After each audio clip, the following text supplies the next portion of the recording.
This video will show you how to set decimal tabs on the ruler. The text shown here has in-text tabs already set. I'll display these non-printing symbols, the tab characters, by clicking the Show Hide button. If you have multiple lines of text that should have the same tab settings, select all of them first. That way you'll only have to set the tabs once. Make sure that the ruler is displayed. If it isn't, click View Ruler. Select the tab type that you would like to set.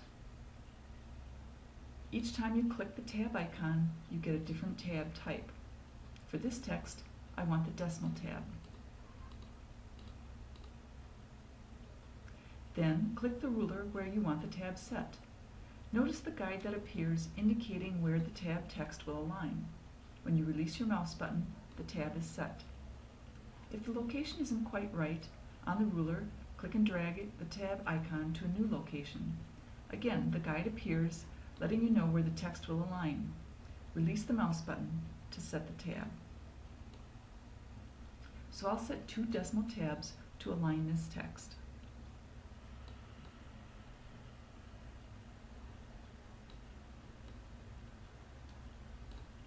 Notice that the grand total is in the wrong column.